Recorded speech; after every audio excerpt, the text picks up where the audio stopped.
One of the most fun things to make in game development are boss battles. You face Jiraxxus! Get away. Peladon!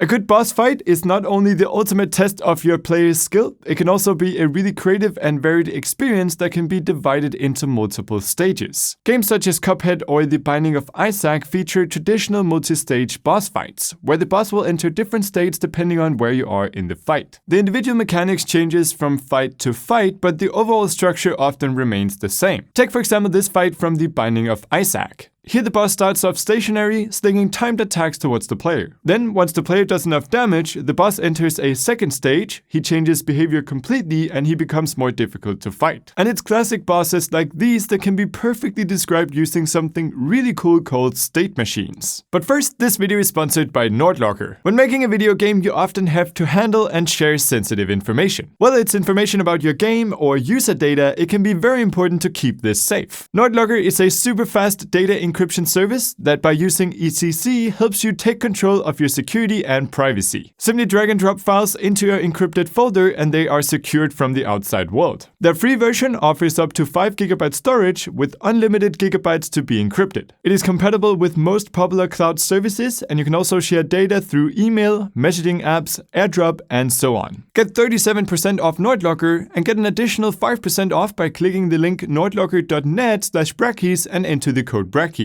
Now, what is a state machine? Well, a finite state machine, or FSM, is a system that can be in exactly one of a finite number of states at any given time. So, what does that mean? Well, here's an example of a simple state machine diagram. As you can see, we have some different states as well as some transitions between them. To understand this system, all we have to do is start at the beginning state and then follow the transitions through the system. The transitions often have conditions that need to be met in order to continue to the next state. This is perfect for creating a boss because we can easily create states for our boss such as idle, run, attack, and shoot, and then create transitions between them to create interesting gameplay. Now, creating a system like this from scratch can get pretty programming heavy, especially if you want to visualize it like this. But Unity actually already has a state machine built in. I'm talking about the animator. While this is created for determining what animations to play, it's actually set up completely like a state machine. That means that we can use the fact that we want to play an animation for each state, then set up some transitions between the animations, and add some behavior or gameplay logic to each one of the states. It's a cool way to work and it allows us to build really complex boss and AI behavior visually. So, enough talking about it, boss time!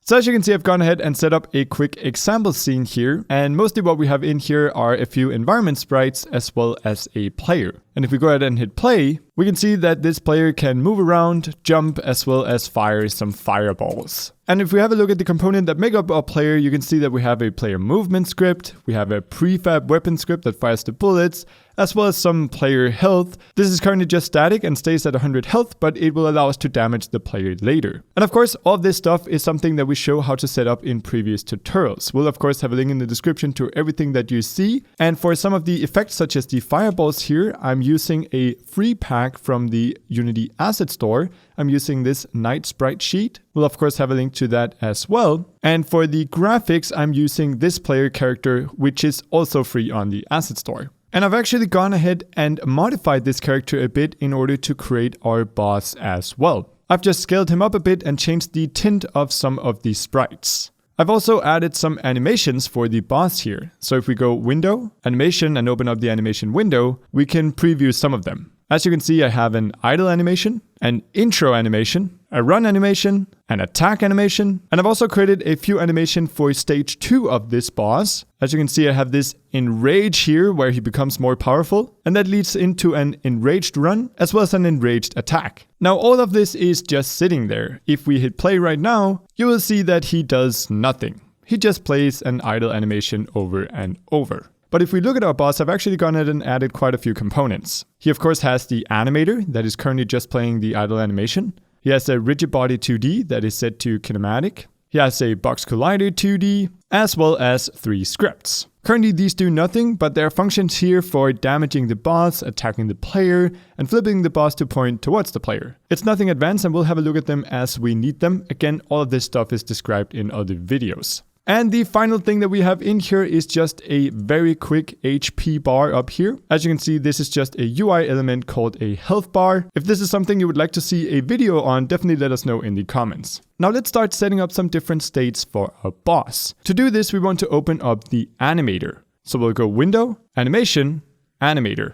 Now, if you've never used the animator before, I recommend checking out our video on 2D animation before continuing. And as you can see here, all the animator is currently doing is playing the idle animation. So let's drag in some more animations here. I'll go under my animation folder, under boss, and I'll select the attack, intro, and run animations. And let's just drag them in. So I'll make some room here. And right now, as you can see, the idle animation is the default animation that is going to play. I want to change this to the intro animation so that our boss makes a cool entrance. So let's right click on intro and hit set as layer default state. I'm actually also going to get completely rid of our idle animation since I'm not going to be using it. So I'll just hit delete. So now our boss should automatically play the intro animation. Of course, we naturally want him to continue to another state. So let's go from intro to run whenever our intro animation has finished playing. Let's right click on intro, hit make transition, and click on run. And if we now click on this transition, we can choose when and how we transition to this state. As you can see, this is currently set to have exit time. This means that we'll wait for a portion of the first animation to play before we continue to the next one. In fact, we can go into settings and define how much of the animation we want to play. So I want to set this to something like 0.9, so it will play 90% of the animation, and then we can choose how long our transition should be. I'm going to remove fixed duration here so that we can choose a percentage, and I'm going to set this to 0.1. This means that we are going to play 90% of the intro animation and then use the last 10% to transition to the new one. And we can actually see that in our preview window here. If I zoom out, we can see that it plays our intro animation and then transitions to running. And we can immediately see this working in play mode as well. But right now we are of course stuck in the run state. We also want to be able to transition to our attack. So to do that, let's right click on run, hit make transition, and click on attack. And we don't want this transition to happen automatically. We only want to go to our attack state if an attack is actually triggered. So for this, we'll go to the parameters section and add a new parameter, and we'll add a trigger. Let's call this trigger attack. And now under our transition, we can say that the condition for this transition is that attack is triggered. We can also go in here and choose how we want the transition to occur. So this one, we don't want exit time on because we want this to happen as soon as the attack is triggered. And then we can set the transition duration to something like 0.1 second. And we can see that transition happening here. We also want to be able to go back from our attack to run. So we'll right click, make transition, go back to run. Select this transition here, and we can set this up in the exact same way as our intro because we just want to play our full attack animation and then go back. So let's set exit time to 0.9, remove fixed duration, and then transition for 10% of the animation. There we go. That looks pretty smooth. So we've now set up a simple AI gameplay loop for the first stage of our boss. However, this is currently just playing animations. We still need to add logic to the different states in order to make it do something. Let's start with the run state. So to add logic here, we'll simply select the state and hit add behavior. And this allows us to add a script to this state similarly to what we would do with a game object. Let's call this boss_run. Let's say create an ad and double click it to open it up in Visual Studio. And right away we get a bunch of commented out code. I'm going to take the two bottom functions here and remove them completely. We're not going to need those. We'll focus on the top three. I'm also going to go ahead and uncomment these functions. You could go through like this and do it manually, or you could just select all the comments you want to remove and hit Ctrl-Shift-Alt/ in order to do that automatically. That's a pretty neat shortcut. So as you can see, this script is structured a bit differently than a normal mono behavior we would see on a standard game object. Essentially, we get three functions here that we can use. The onStateEnter method is called when this state begins. The onStateUpdate method is called each update while this state is active. And the onStateExit method is called when this state ends. So with this in mind, we can start adding some code. Now, whenever the boss is running, I want him to move towards the player. To do that, we of course need a reference to the player. So let's go to our onStateEnter here and let's locate our player in our game. We can do that many ways. I'm going to use GameObject.findGameObjectWithTag and search for a GameObject with the player tag. Of course, to use this, we need to make sure that inside of Unity, our player is indeed tagged with player. Then, once we find our player, we can maybe store him in a variable. So let's create a variable up here, of type transform and call it player. This way we can set player equal to what we find here, dot transform. So now whenever the update is called, we can actually go ahead and access our player's position simply by going player.position. But in order to move our boss object, we need a reference to the rigid body sitting on our boss. And here we can utilize something really handy. And that is, for each one of these functions, you can see one of the parameters that get fed are the animator component that is currently playing this state. In other words, if we have a look at our boss, this guy is the one that's going to be playing these animations.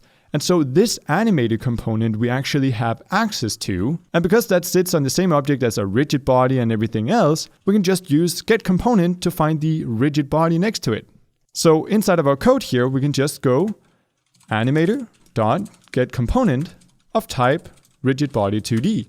And that should find our rigid body. And again, we can just store that in a variable. Let's call it RB and set it equal to whatever we find.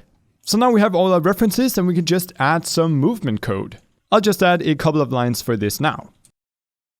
First of all, I find the target position that we want to move to. This has the player's position on the X because we want to move horizontally towards our player. And it just has our current position on the Y because I don't want to make any changes on the vertical.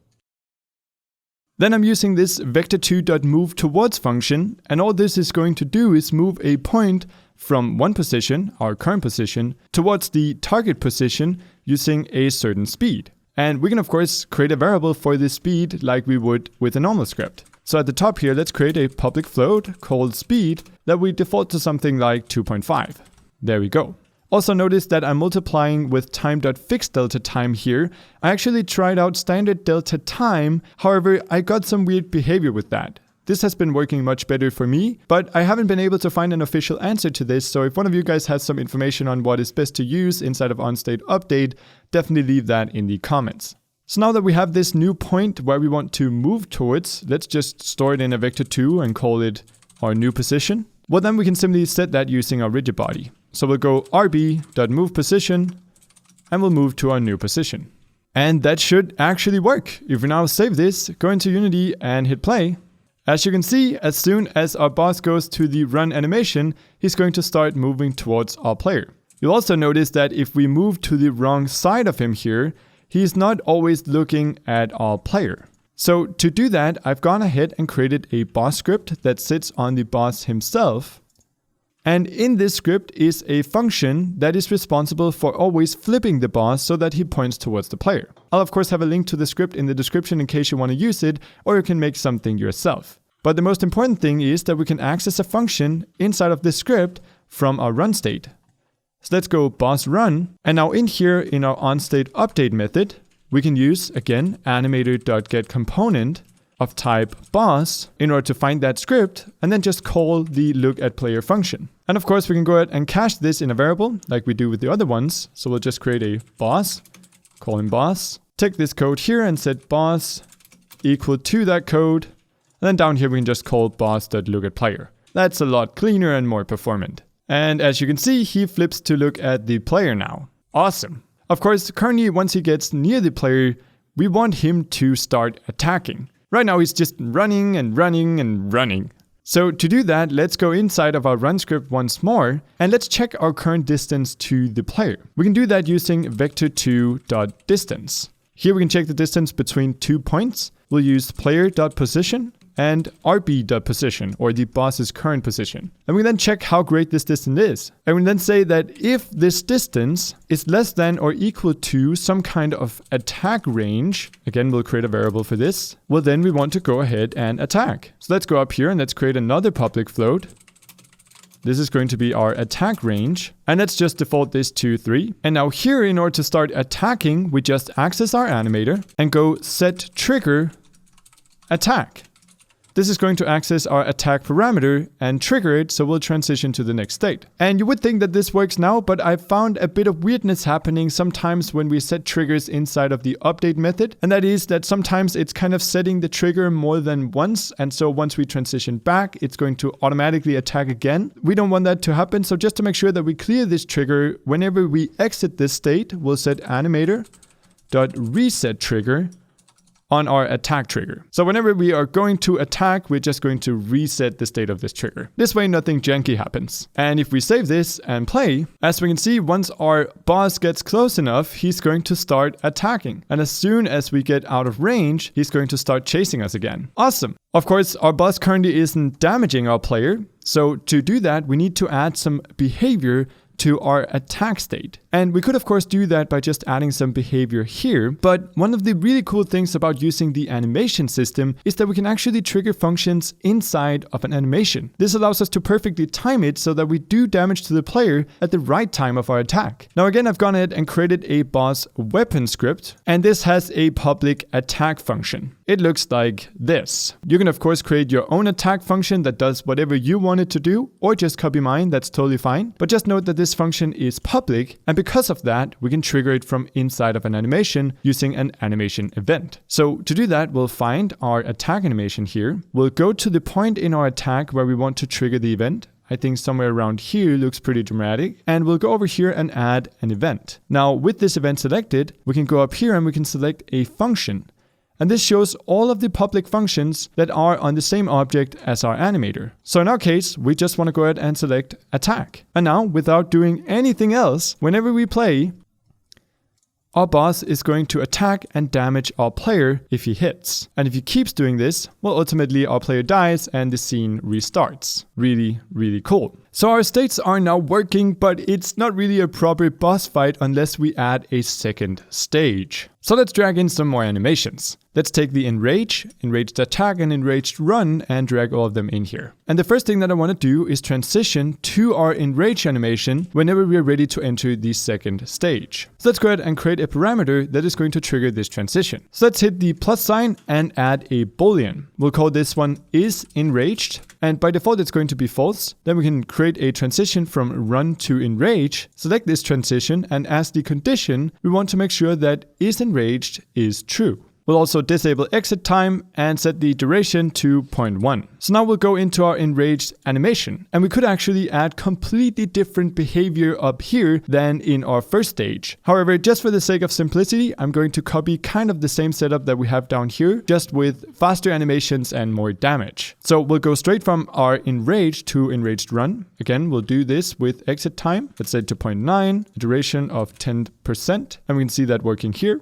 We'll also go from run to attack. And here we can actually use the same attack trigger. We don't need to create a separate one. So for the condition, whenever attack is triggered, again, we'll change the transition settings here. And we want to go back the same way as well. There we go. And just like we are reusing the parameter, we can actually also reuse behavior. We can go to our enraged run here, and if we hit add behavior, we still have our boss run script. So let's just use that, and we can go in here and maybe bump up the speed to something like 6, and maybe even extend the attack range to something like 3.5.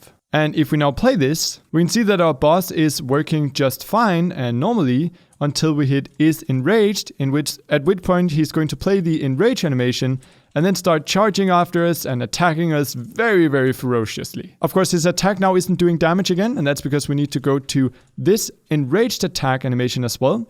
Go to the point where we want him to damage the player, somewhere around there, add an event. And I've actually gone ahead and created an enraged attack function for this as well. And if we have a look at it, it's the exact same as our attack function, but just doing more damage. You could of course add a completely different attack if you want to get creative with this, but I've just amped the numbers a bit. I know, lazy me. And there you go, he now damages the player. Finally, we of course don't want to check off this is enraged manually inside of the editor every time. We want this to happen automatically once he reaches a certain amount of health. So how do we influence this system from the outside? Well, that is actually really simple. If we go to our boss, I have this boss health script. And this is actually really simple. It's a completely standard health script. At the top here, we have a public int with our health. It's currently set to 500. Then we have a public function for taking damage. This is called whenever a bullet hits, and it just subtracts the damage from our health. If we go below 0, our boss dies. So all we need to do here is just go in and check if our health